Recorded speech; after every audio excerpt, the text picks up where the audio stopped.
It is 18 minutes past 8. It's time now for our daily What's Trending, our news review.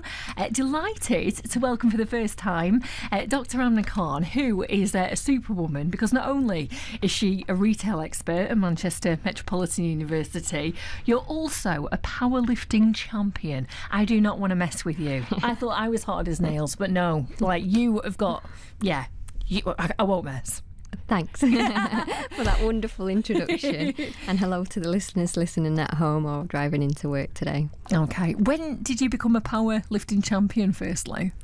2022. So I was powerlifting for a couple of years training. It just came from going to the gym. I was an everyday gym goer after I'd had a baby, and I wanted to lose some weight. My PT wanted to take me in the weight room, and like many females, I was very body conscious, very conscious of being in the gym, a little bit of gym anxiety, and I didn't want to go in the weights room because I used to feel it was a male dominated environment where they were like grunting and chucking weights around. But anyway, we got lifting, and very quickly he realised that I had a strength in deadlifts. Right, wow. So I started to deadlift, and very quickly lifted double my body weight, which was over 100 kilos. Oh my word. But then I got an injury, so I had to take some time out. Went to a powerlifting coach, and literally when I lifted double my body weight on the first time he'd seen me, he started to laugh because it's just so rare for that to happen.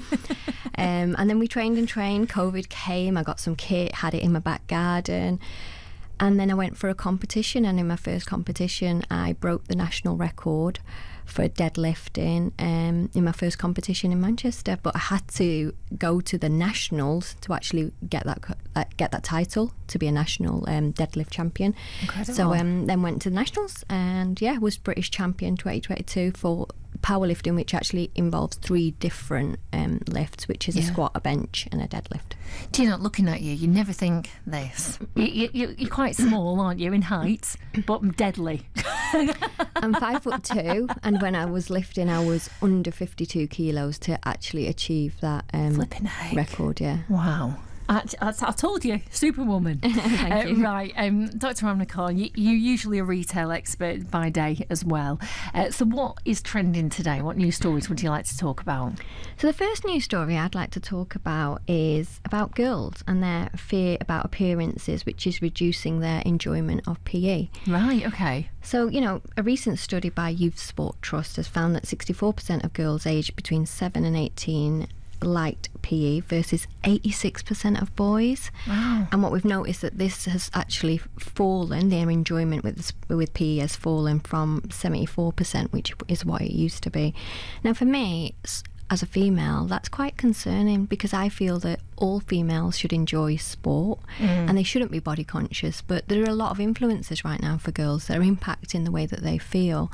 Like traditionally, we'd have the TV when I was growing up at home, and we'd watch the TV, and that's where our influences would come from. But now it's more social media.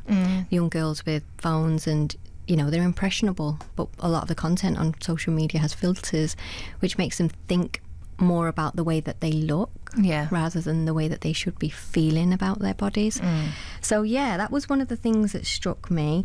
It's interesting with that though, isn't it? Because I don't know, in terms of it, we're talking about sport, like health and well-being and fitness is actually quite fashionable right now. Like I remember when I was at school, it was in the noughties, it was Kate Moss with a ridiculous comments about eating that I'm not going to repeat because I actually think it's dangerous, and the desire was to be stick thin. So nobody would really eat properly, like full meals like girls wouldn't anyway, and then they wouldn't have the energy to do PE. It just kind of feels like with different trends, it's always the women who seem to get it most, really. Yeah, it's almost like our bodies have always been the ones that are reflected on by media consumption and now in social media. And you're absolutely right, it is a more welcoming environment than it used to be, Anna. Like growing up, I had the same sort of influences too, where you'd see these stick figures who were size 0, and they were just like unachievable, unhealthy ways of eating to get to those levels. And we can see that there's more normalization. So if you look at brands such as Dove, like they've done a lot of work around body confidence with their campaigns, but you can also see other fitness brands who are doing that work as well, like for example Gymshark, where they're trying to have more inclusivity of bodies where everybody is welcome. Okay. But yeah, those I thought that was quite key, because I'd love to see more females enjoying something that's not just a physical thing. It's also really important to their mental well-being to be part of like physical activity. But also growing up, if between 7 and 18 our young girls are feeling this way now, what does that set for precedents for when they're older? I'm afraid that's all we've got time for today. I know, and you had some more stories, so until next time, we'll have to reconvene. But thank you so much for joining us, and it's great to find out a bit more about you as well. And next time we can get right to it. Well, thank you very much for having me, Anna. Dr. Anna Khan there from Manchester Metropolitan University, who is our new trender. She's going to be reviewing our papers for us. Really delighted to have her as part of the team.